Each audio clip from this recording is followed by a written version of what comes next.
prêter une oreille attentive à votre émission Parlons Sport. Parlons Sport reçoit aujourd'hui Lamine Mané, un habitant de Simbandi Balante. Il est éducateur de football et formateur également. Avec lui, nous allons passer en revue l'actualité sportive du département de Goudomp, mais également de la commune de Simbandi Balante. La commune de Simbandi Balante, depuis 3 ans, Lamine Mané y initie un tournoi à l'endroit des jeunes talents de la région de Sédhiou. Monsieur Mané, bonjour. En effet, comme vous l'avez bien introduit, je suis éducateur de football, formateur. Je suis de Simbandi Balante. Nous sommes là aujourd'hui pour la grande fête du football du département de Goudomp. C'est à l'occasion de la grande finale du grand tournoi des sélections. Permettez-moi tout d'abord de saluer et de remercier au passage toute la presse sénégalaise. Puisque j'ai l'habitude de le dire, la presse c'est l'organe de régularisation du système démocratique. Si nous sommes au même niveau d'information aujourd'hui, cela est dû à la presse. Donc il faut donner tout le chapeau et dire encore une fois merci à toute la presse sénégalaise. Voilà, monsieur Lamine Mané, vous pouvez revenir aujourd'hui sur l'objectif du tournoi de la 3e édition que vous organisez ici à Simbandi Balante. Merci beaucoup. Vous savez, le tournoi, on l'a initié avec mon doyen Siaka Diondjedou.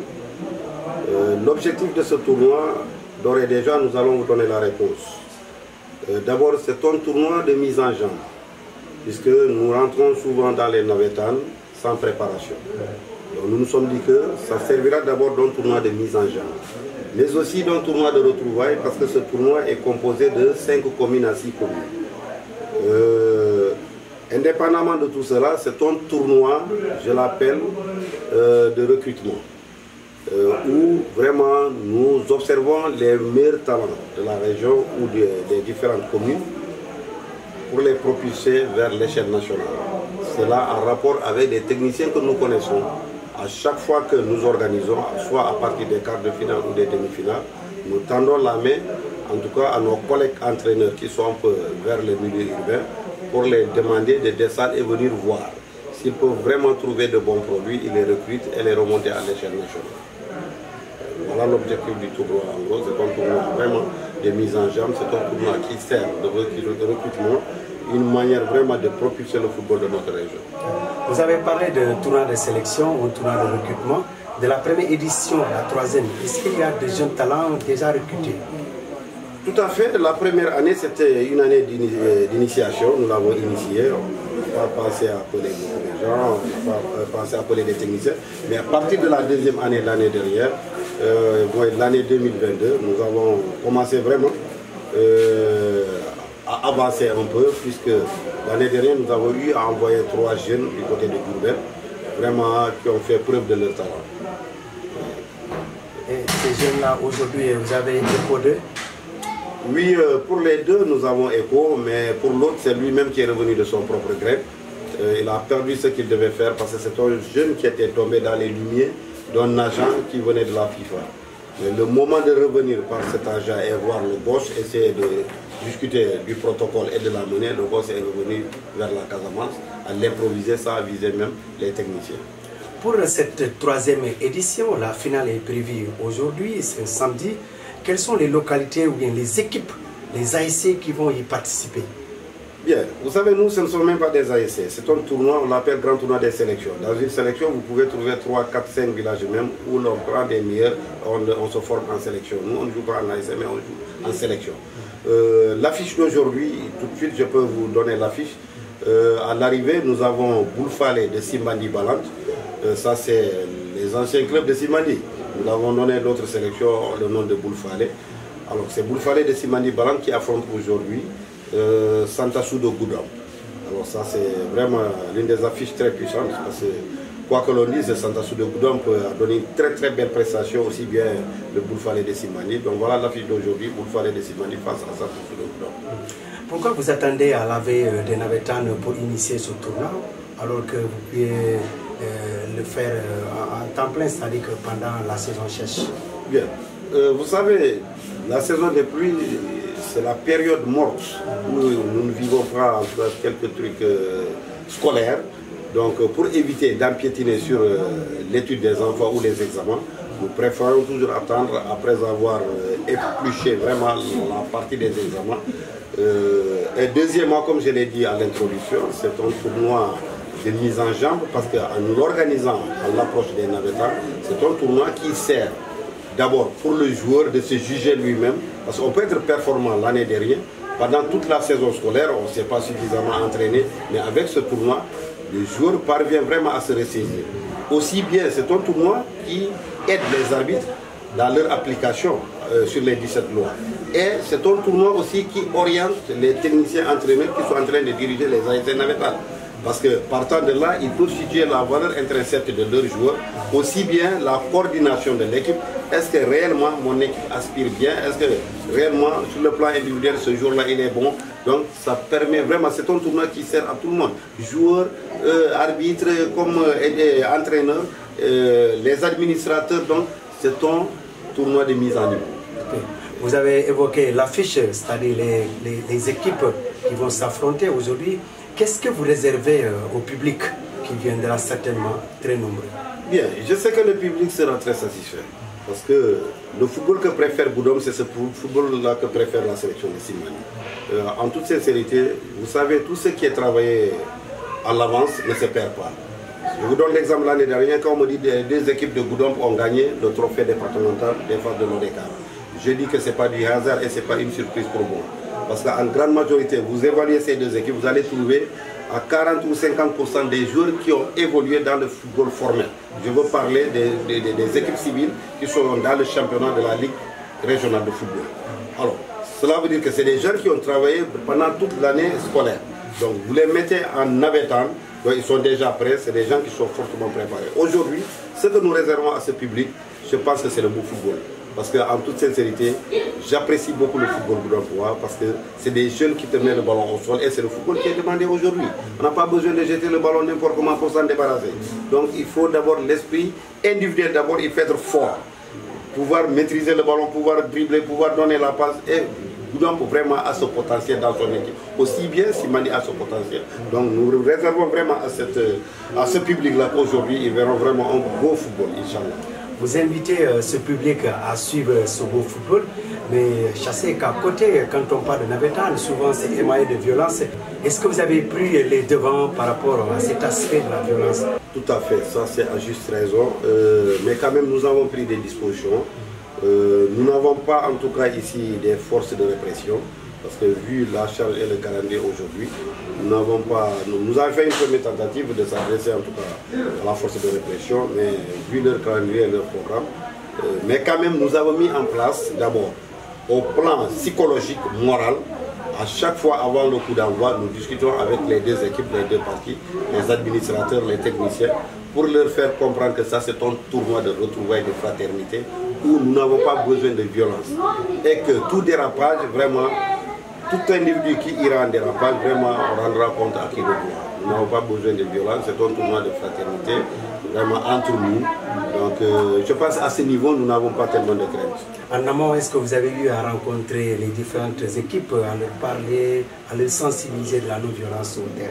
Bien, tout à fait, pour sûr. Chaque fois, à chaque match, toutes ces équipes, les matchs qu'ils ont discutés avant le coup d'envoi, nous nous retrouvons toujours au rond central pour expliquer aux gens que il y a ceci et cela, on ne veut pas ceci et cela, donc les cas d'indiscipline ne sont pas tolérés, nous ne seront pas en tout cas sans punition. Et qui est le parrain de cet événement et pourquoi le choix sur le parrain? Bien, le parrain de ce tournoi, je vous l'ai dit, c'est le DG de la STACO, DG Suleiman Ndiaye, que tout le monde connaît, que ce soit à travers des écrans, en tout cas, je pense que tout le Balantakunda ou la région Sékou connaît qui est Suleiman Ndiaye. C'est un homme d'abord qui est modeste, vraiment il est humble, c'est un homme qui n'a pas de distinction. Je l'appelle qu'il a le sens de l'équité. Quelqu'un qui a le sens de l'équité, il n'a pas de parti prise. C'est pourquoi, vu les actes qu'il est en train de poser dans la région et même dans tous les pays du Sénégal, moi, je ne connais que deux de ses grands frères, mais pour la première fois que je viens de le connaître à partir de ce parrainage, mais je vous rassure que nous n'avons pas les mots parce que les mots nous manquent par rapport à Suleiman Ndiaye. Mais c'est un homme vraiment qu'on ne peut pas payer. Ce n'est pas du hasard et je sais que nous avons beaucoup fait lecture en tout cas de ses caractères. C'est ce qui nous a conduit à aller vers lui. Et ce qu'on a vu de lui, on a entendu de lui, c'est ce qu'on a trouvé en lui. Vous êtes un éducateur, un formateur de football. Aujourd'hui, quel regard vous portez sur le football du département de Goudomp de manière globale? Merci. Vous savez, le football aujourd'hui n'est plus conforme au football d'hier. Pourquoi? Parce que les données ont changé. Le contexte en tant que tel du football d'aujourd'hui réclame tous les paramètres que veut le football moderne. Puisque aujourd'hui, si nous avons eu le temps de créer des écoles de football, c'est par rapport au contexte actuel. Pourquoi? Parce que vous invitez tout à l'heure un technicien à venir suivre des matchs pour recruter des joueurs, mais ce technicien a quelque chose à voir sur le joueur. C'est quoi? C'est ce que nous appelons les fondamentaux du football. Donc les gestes techniques du football. C'est pourquoi aujourd'hui, pour monter à l'échelle nationale et internationale, il va falloir pour tout un joueur de passer à l'apprentissage. Quel est cet apprentissage? Le football a des différentes étapes. Il y a ce qu'on appelle l'initiation. C'est ce qui a fait l'origine des écoles de foot. Le football, les écoles de foot garantissent l'initiation et garantissent la sécurité du joueur en cas d'émergence pour le sécuriser, que demain on peut le situer d'où vient sa provenance. Donc l'initiation, on dit que ce n'est pas entraîner le joueur. Mais l'initiation, c'est plutôt apprendre à l'enfant les gestes techniques du football. Ça, c'est des contrôles, parce qu'on ne peut pas être un joueur ne sachant pas contrôler un ballon. Donc, on doit apprendre à l'enfant le contrôle, la conduite, la passe, les déplacements en placement, les appels, les amortis, tout, les jongleries. Donc, quand l'enfant va avec toute cette base, il maîtrise, on le remonte à la préformation. Et dans la préformation, on l'appelle souvent la grande ou petite enfance. Ça, c'est à partir de 12 ans, 13, 14. Ça, c'est dans la préformation. Ensuite, on introduit le gosse dans la formation. Ça, c'est dans les grands centres de football. Ça, c'est l'application des gestes techniques qui ont été apprises à l'initiation et à la préformation. Donc, parce que aujourd'hui, le football moderne récupère tout ça. Quand un joueur a beau avoir la vitesse, avoir un mental fort, mais vous n'êtes pas bon en contrôle, la passe, vous n'avez pas un bon mental de déplacement, placement, vraiment on ne peut pas vous prendre à l'échelle nationale et ni internationale. C'est pourquoi il y a une nécessité d'apprendre à ces jeunes qu'est-ce que le football, quels sont les gestes techniques. Donc c'est ce qui nous a poussé à créer les écoles de football. Maintenant, les clubs, parce qu'on est obligé de rentrer dans le formel. Un habitat, évidemment, c'est dans le formel, on peut l'appeler, c'est des ASC affiliés, tout ça. Mais le vrai football formel doit s'accompagner avec la licence numérique fédérale. Donc c'est pour vous dire, tous les clubs qui sont dans la Ligue régionale, Nationale 2, Nationale 1, jusqu'à Ligue Pro 2, Ligue Pro 1, c'est la licence fédérale, la licence numérique qui est validée par la FIFA. Parce que c'est cette licence demain qui fera aussi foi. Vous partez en Europe, je suis tombé sur ces cas, mais Dieu merci.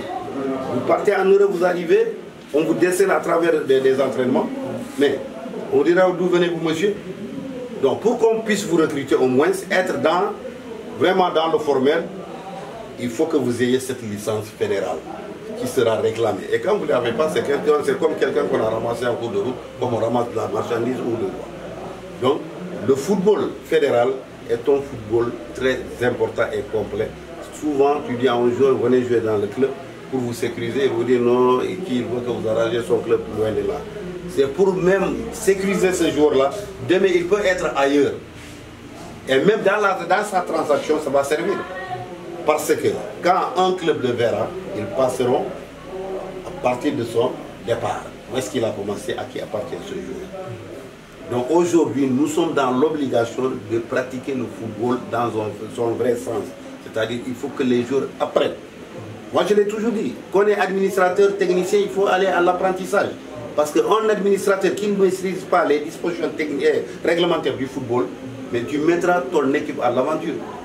Parce qu'il y a des règles là-dedans, il y a de quoi faire là-dedans. Par exemple, en cas de réclamation technique, il y a des gens qui ne savent pas comment ça se passe.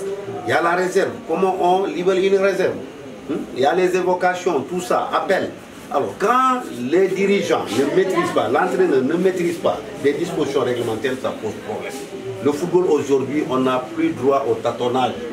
Il faut forcément qu'on est acteur du terrain, joueur, il faut maîtriser le football. Qu'on est administrateur, qu'on est technicien, tout le monde doit se mettre face aux dispositions réglementaires et apprendre. Monsieur Mané, quel doit être l'objectif principal du mouvement? Bien, d'abord le mouvement navétane, c'est très important. Aujourd'hui, imaginez, si le Sénégal n'avait pas réfléchi par rapport à notre coordination des activités de vacances, communément appelée ONCAV, l'Organisme national de coordination des vacances. S'il n'y avait pas de navétane, aujourd'hui, où allaient partir les jeunes? Vous allez voir d'autres dans le vandalisme même. Mais je dis que les personnes qui ont réfléchi et créé cet organisme, il faut vraiment les remercier.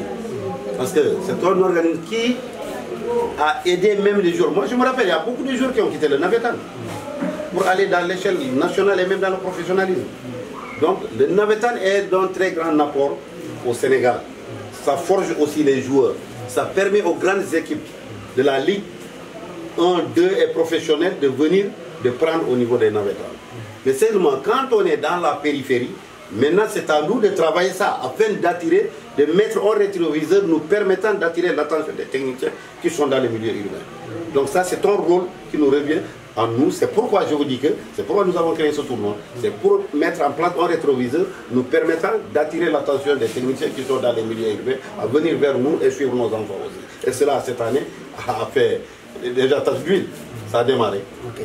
Vous avez une école de football. Comment s'effectue le mode de recrutement? Bon, je dis que le Sénégal nous a fait tomber une chose qui nous a réconfortés. Parce qu'en 2017, c'est pourquoi vous me permettrez de remercier au passage notre fédération sénégalaise de football, par le canal vraiment de notre président Augustin Senghor, un homme très humble, modeste, remercier par cette occasion mon DTN, le directeur technique national Maya Silmar. Vraiment, voilà des gens qui sont battus corps et âme, qui ont contribué afin que le Sénégal puisse mettre en place une structure appelée la Coordination nationale des écoles de foot du Sénégal, CONEFS dans son abréviation. Et cette CONEFS qui nous a permis aujourd'hui, parce qu'auparavant les gens travaillaient, bon, chacun à son côté, mais sans suite. Mais aujourd'hui, nous avons un organisme national qui gère toutes les écoles de foot du Sénégal. Donc, dans cet organisme, il est obligatoire à chaque école de foot qui veut aller dans le bon sens, il vous faut s'affilier à la CONEFS. Alors, c'est ce qui a eu lieu aujourd'hui. Moi, je suis membre du comité exécutif national de la CONEFS. Et je suis le coordinateur régional des écoles de foot de Sédhiou. Et je suis administratif des sélections U15, U20 de la région de Sédhiou. Donc, pour le mode de recrutement, c'est pourquoi, d'ores et déjà, je vous dis que je devais être à Dakar depuis l'autre semaine, parce que nous étions en tournoi national de la CONEFS à Diourbel, pour les 14 régions. Et à partir de ce tournoi, la direction technique recrute des joueurs. Et ils ont pris une présélection de l'équipe nationale qui était convoquée à Toubab Dialaw, c'est moi-même qui les ai conduits. Nous avions 4 pour le compte de la région de Sédhiou. Et parmi ces 4, on vient de convoquer 2 autres qui sont allés répondre pour le championnat, le tournoi de l'UFOA qui doit se dérouler au Maroc. Alors, nous avons déjà 2 qui sont convoqués à Toubab Dialaw, qui sont en train de travailler. Donc à ce niveau, les écoles de foot présentement n'ont pas de problème parce qu'on collabore directement, on travaille avec la direction technique nationale.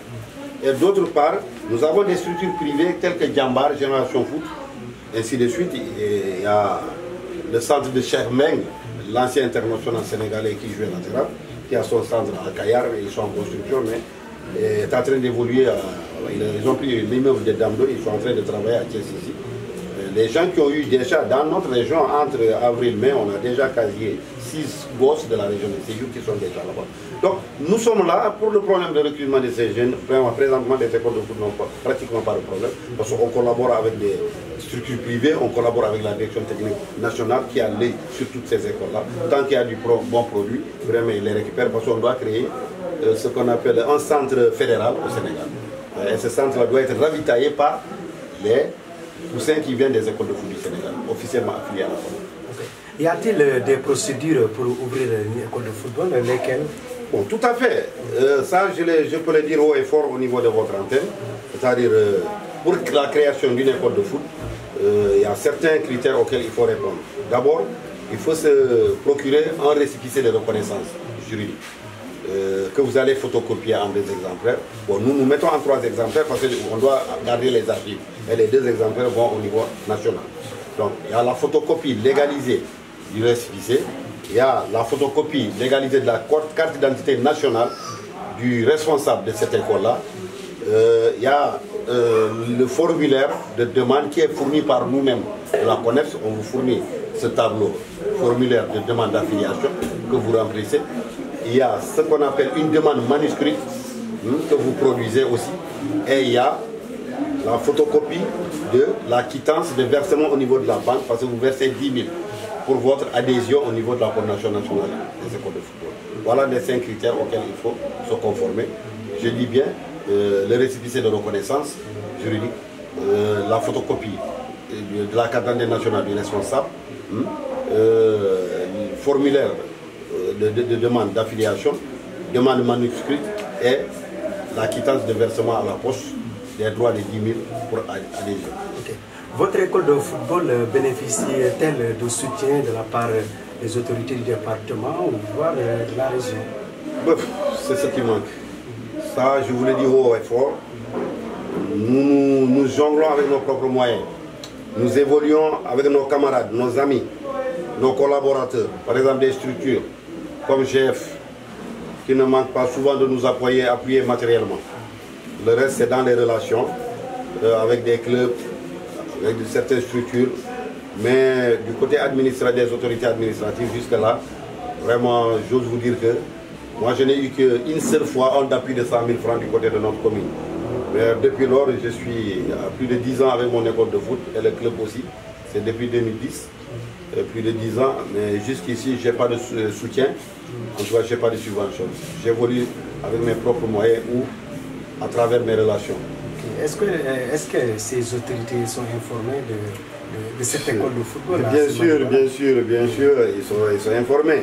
Pour vous dire que tout ce que moi j'ai fait, vraiment, je respecte la hiérarchie et je respecte l'administration. Même ce tournoi, hier quand j'étais dans le bureau du maire, il m'a dit franchement, vous n'avez jamais tenu d'organisation sans nous informer. Ça, nous sommes témoins. Et souvent, c'est même vous-même qui nous amène le courrier. Même à chaque fois, je ne manque pas de les informer. Nous sommes dans ça. Bon, tant mieux. Mais nous sommes en train de travailler. Et à l'heure là, vraiment, nous osons vous dire que nous avons fait de grands pas. Seulement, nous travaillons en confidence. Nous travaillons dans la discrétion. Nous ne voulons jamais dévoiler nos secrets. Mais j'ose vous dire que même si je mourrais aujourd'hui, je garantis à ce Ballon d'Afunda que nous aurons des professionnels parce que j'en sais déjà, nous sommes à quel niveau aujourd'hui. Est-ce que vous avez écho d'autres écoles de football qui sont déjà dans le département de Goudomp? Tout à fait. Je pense que nous avons 9. Parce qu'il y a le Nyancho de Banger, il y a le football de Tanaf, il y a Tisanke Foot de Fassada, d'ailleurs qui a déjà un produit qui était passé en équipe nationale par notre choix, parce que la fédération nous avait demandé un seul, vu le quota qu'on a dans la région. Ces jeunes-là évoluent déjà, ça fait 3 ans à Génération Foot. Il s'appelle Ibrahima Diatta. C'est le jeune qui nous a donné le trophée contre le Cap-Vert en Guinée-Bissau lors du tournoi de l'UFOA des U15. Alors, il y a une colonne foot de Sabine. Bon, il y a une école ou deux de Diatakunda qui reste encore certaines formalités pour être officielle. Nous avons ici l'Académie Future Génération de Simbani Bala. Nous avons Sosé Mansali Balakos de Dibana. Nous avons Golden Boy de Kunaya. Nous avons Suleiman Diaye de Goudomp, l'école de football de Balankambay. Nous avons à peine 9 écoles, parce qu'il y a l'autre de Limana, une école de foot à Limana aussi. Donc voilà, en gros, pour le moment, il y a des écoles de foot qui sont en cours, qui ne sont pas encore administrativement prêtes. Il y a d'autres qui sont en cours aussi dans un instant, peut-être en moins de 2 semaines, on va les valider. Et quels sont vos rapports avec ces personnes, ces propriétaires de football, ces écoles de football? Non, vous savez, la structure CONEPS est structurée. Il y a une coordination nationale, la coordination régionale, et il y a une coordination départementale qui est gérée par Adama Fikou, le responsable de l'école de foot de Sani. D'ailleurs, nous venons tout juste l'autre semaine de jouer la finale des écoles de foot du département de Goudomp. Donc, après le responsable départemental, maintenant il y a les différents responsables des écoles de foot. Et à chaque fois qu'il y a des affiliés, nous avons notre panel de la CODEF. Vous allez voir CODEF de Goudomp.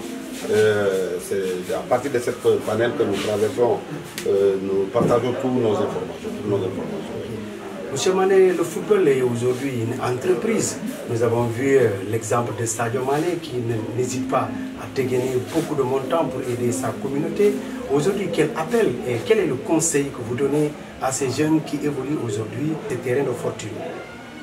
Merci. Comme je l'avais dit au départ, vous savez, j'ai dit que tout un chacun se conforme aux données du football aujourd'hui, vu le contexte. Tous ceux qui veulent être international, il va falloir que vous vous conformez aux règles du football, c'est-à-dire l'apprentissage. Auparavant, nous avons démarré le football à 20 ans, tu trouves des jeunes de 30 ans, parce que c'était à travers des écoles scolaires, tout ça. Mais aujourd'hui, le conseil que je peux donner pour être au niveau de ça, je pense que si on dépasse l'école de foot qui s'arrête à 14 ans, il faut aller dans des centres à partir de 15 ans. À défaut des centres, que ces jeunes acceptent d'abord de travailler au niveau des entraînements et accepter d'adhérer des clubs qui sont en train d'évoluer dans le formel. Ça, c'est des clubs de ligue, la division régionale, le national 2, national 1, etc. Parce qu'aujourd'hui, je vous dis que pour être international, on ne viendra pas voir comment vous ramasser comme ça. Il faut qu'on vous voit jouer. Et en vous regardant jouer, il y a des choses qu'on évalue sur vous. Ça, c'est, je vous l'ai dit, c'est les gestes techniques du football et qui se forgent en apprentissage. Quelle que soit la catégorie d'âge, il faut accepter d'être installé sur le terrain. Parce que le football, quand on l'a installé, on l'a mis en 4 compartiments. Il y a le gardien, il y a la ligne défensive, il y a ce qu'on appelle le milieu et ensuite l'attaque. Donc aujourd'hui, pour répondre au niveau de cette ligne, dans des tests d'évaluation, on juge d'abord la valeur intrinsèque des joueurs. Est-ce que, à partir, parce qu'on demande d'évoluer le joueur dans toute sa dimension globale. D'abord au plan psychologique, au plan mental. Est-ce que ce joueur-là a un mental fort? Quand on parle de Sadio aujourd'hui, c'est parce que Sadio a un mental très fort. Donc, dans l'évaluation où le technicien demande d'évaluer le joueur dans toute sa dimension globale, on regarde d'abord son mental. Si le joueur-là, mentalement, il est fort. Ses gestes techniques, ses déplacements, comme je l'ai dit. Alors, quand on a jugé cela, parce qu'ici on dit des fois, Lamine, il est dur, bon, maintenant il faut le mettre 6 pour tacler le joueur adverse, c'est pas ça. Le joueur est évalué dans toute sa dimension globale. Quelles sont tes qualités requises? En fonction de tes qualités, on peut comprendre que le joueur, on peut le mettre latéral ou axial. Ou on le met milieu de terrain, donc c'est à partir de cette évaluation. Maintenant, c'est pour que vous entendez la fixation du joueur au poste. Parce qu'après cette évaluation, on sait déjà que Lamine peut se mettre ici. Quand on fixe les postes, maintenant il y a ce qu'on appelle les manœuvres partielles. Les manœuvres technico-défensives partielles. Là, c'est un travail de ligne. On travaille la défense, on travaille le milieu. Il y a les manœuvres technico-offensives. Maintenant, il y a ce qu'on appelle la coordination de l'équipe. Mais c'est l'ensemble maintenant. On va voir la coordination de l'équipe. Quand on est, parce qu'il y a deux temps forts en football. Moi, pendant la possession et pendant qu'on est dépositionné du ballon. Voilà les 2 temps forts en football. Maintenant, quand on travaille individuellement les compartiments, maintenant on travaille toute la coordination de l'équipe. On va voir quand on a le ballon, comment aspire la défense, comment doit se comporter la défense, comment doit se comporter le milieu et l'attaque. Parce que quand on est dépositionné du ballon, on dit qu'il faut rétrécir les espaces. Mais quand on est en possession du ballon maintenant, on demande à tous les compartiments d'ouvrir les espaces afin de créer une supériorité ou des espaces pouvant aboutir à un but. Donc, obligatoirement aujourd'hui, le conseil que je donne, tous ceux qui veulent passer dans le football moderne, il faut qu'ils s'apprennent, il faut qu'ils acceptent d'être formés. Que ce soit à partir de la base, petite catégorie, ou à partir qu'on est même junior, senior, on doit accepter d'être encadré par des techniciens formés pour aboutir vraiment à un football vraiment pro. Lamine Mané, c'est la dernière question de cette émission, Parlons Sport. Aujourd'hui, le département de Goudomp manque totalement d'infrastructures sportives. Vous allez suivre notre caméra en profitant de lancer un appel fort aux autorités. Une très importante question, en toute sincérité, pour qu'on avance avec le football, c'est ce qui pose problème à nos enfants. Parce que nous n'avons pas des structures dignes de leur nom. C'est-à-dire des stades. Donc là, c'est un cri de cœur. Nous avons des hommes capables ici, nous avons des hommes de terrain, que ce soit des politiciens ou des cadres nationaux et internationaux appartenant à cette région ou à ce département, qui peuvent être d'un très grand apport pour nous. Aujourd'hui, vous voyez la différence quand nos gosses quittent ici, on arrive dans le milieu urbain ou dans des stades gazonnés, synthétiques, mais nous avons de sérieux problèmes pour certains gosses, pour l'adaptation de certains gosses. Donc je dis que c'est un cri de cœur. Nous invitons nos autorités à... Il y a des gens capables qui peuvent nous apporter aujourd'hui des stades modernes, qui peuvent permettre à nos gosses, vraiment, même si ce reste que 4 fois dans le mois juillet sur ces stades, vraiment c'est un cri de cœur et vraiment je lance un appel à toutes les autorités locales comme administratives à nous venir en appui. Déjà, j'ai constaté qu'au niveau de certains terrains de Goudomp, Djibanar, il y a déjà des gens qui sont en train de donner vraiment de bons exemples en créant des grilles de protection qui sont tellement importants en football aujourd'hui parce que sans grille de protection, les joueurs, les bénéficiaires ne sont pas en sécurité. Et donc vraiment c'est une très belle question. Moi je ne fais que lancer appel en tout cas à nos autorités administratives et locales vraiment d'accompagner cette jeunesse à pouvoir obtenir, même si ce reste que 2 stades modernes au niveau du département de Goudomp. Cela sera vraiment une fierté pour nous et ça va pousser les jeunes à mieux se préparer avant de monter à l'échelle nationale. Merci Lamine Mané. Merci beaucoup. Je rappelle que vous êtes éducateur et formateur de football dans le département de Goudomp, notamment à Simbandi Balante. Tout à fait. Madame, monsieur, c'est tout aujourd'hui pour votre émission Parlons Sport. Parlons Sport est une nouvelle émission de votre chaîne YouTube 2MTV, l'œil de Goudomp. Cette émission va accompagner le mouvement navétane. On vous donne rendez-vous à la prochaine et merci beaucoup. Merci beaucoup.